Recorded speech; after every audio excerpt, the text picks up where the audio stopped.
जय मुक्ताई. मुक्ताई वार्ता न्यूज चॅनलमध्ये आपले हार्दिक स्वागत आहे. आज केंद्र सरकारचा बजेट जाहीर करण्यात आला.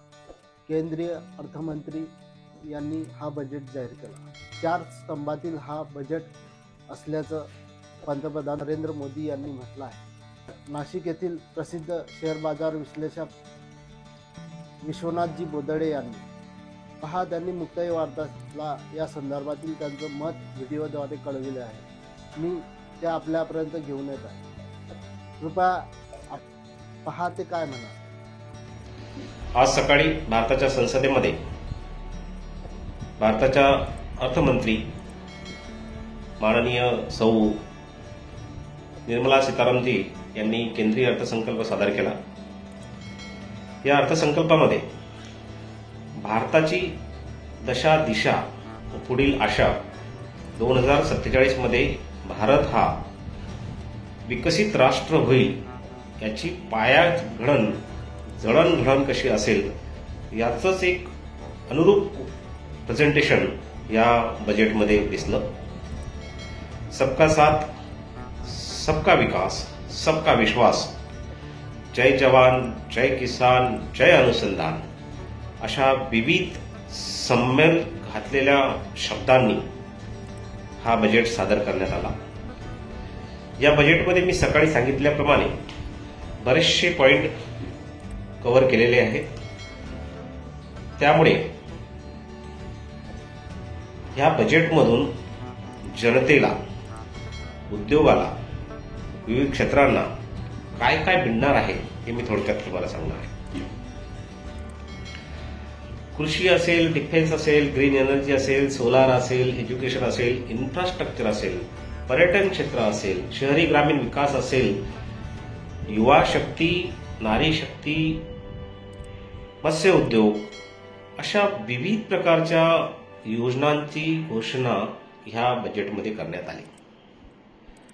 सरकारने आपल्या खर्चावर नियंत्रण आणल्यामुळे आणि टॅक्सच्या रूपाने चांगली प्रकारे रक्कम जमा झाल्यामुळे सरकार आपल्या काही ज्या योजना आहेत त्या योजना पुढे राबवू शकलेली आहे.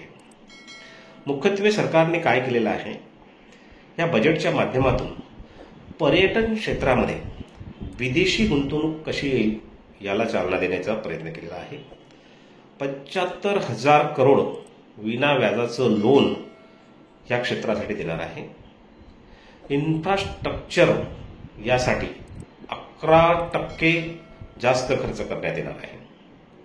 राजकोषीय जो घाटा असतो तो 5.1 इतका कमी झालेला आहे किंवा होऊ शकतो असा अनुमान त्यांनी दिलेला आहे. 10 वर्षामध्ये इन्कम टॅक्स कलेक्शन जे आहे ते 3 पट वाढलेलं आहे. 3 रेल कॉरिडॉर सुरू करण्यात येणार आहे. त्यामध्ये 40,000 रेल्वे कोच हे वंदे भारतमध्ये रूपांतरित करण्यात येईल. लखपती दीदी योजना 2 करोड वाढवून 3 करोड करण्यात आली आहे. आतापर्यंत 1 करोड महिला लखपती दीदी योजना बनलेल्या आहेत. 2 करोड घरं पुढच्या 5 वर्षांमध्ये बनवले जातील असं सुद्धा सांगण्यात आलेलं आहे. 9 ते 4 वर्ष मुलींसाठी मुक्त टीका योजना राबवण्यात येईल. आशा वर्कर्स ज्या महिला कामं करतात, एज्युकेशनचे कामं करतात, घरोघरी जाऊन कामं करतात, त्यांना आयुष्यमान भारतमध्ये सहभागी करून घेण्यात येणार आहे. सर्वव्यापी काम कसं केलं जाईल याची दिशा ह्या बजेटमध्ये दाखवण्यात आलेली आहे. भारतीय अर्थव्यवस्था कशी परिपूर्ण होईल आणि पुढे जाईल हे पण यात दर्शवलं आहे. 54 लाख युवकांना प्रशिक्षित केलं जाईल आणि महिलांसाठी संसदेमध्ये आरक्षण आणलेलं आहे त्याबद्दल सुद्धा यामध्ये उल्लेख करण्यात आलेला आहे. आता ह्या सर्व क्षेत्रांचा विचार केला तर देशाचा जो ग्रामीण विकास हा जो भाग आहे आणि शहरी विकास जो भाग आहे यावर खूप मोठ्या प्रमाणात भर देण्यात येणार आहे. त्याचबरोबर टॅक्सेशनमध्ये काही सूट दिली नाही, कारण सरकार कदाचित हे राहतं का दुसरं येतं त्यानुसार तो निर्णय घेतला जाईल. परंतु असं अधोरेखित होते आहे की जर का सरकार आलं तर ते सुद्धा त्या टॅक्सेशनमध्ये बेनिफिट देईल, कारण त्याचा बेनिफिट काय होणार आहे तर टॅक्स भरणाऱ्यांची संख्या वाढणार आहे. त्याचबरोबर सरकारने काय केलेलं आहे की ज्या ज्या क्षेत्रामधून उत्पन्नाचा स्रोत निर्माण होईल त्या त्या क्षेत्राला एक चालना देण्याचा प्रयत्न केलेला आहे. सर्वात चांगली गोष्ट म्हणजे 2047 मध्ये आपण 100 वर्ष पूर्ण करणार आहोत स्वातंत्र्याचे. त्या स्वातंत्र्याच्या 100व्या वर्षी आपण विकसित राष्ट्रांमध्ये डेव्हलप कंट्री म्हणून बनू असं सरकारने सांगितलेलं आहे. एकूणच काय तर विकासाची प्रेरणा देणारा हा अर्थसंकल्प आहे असं म्हणायला हरकत नाही.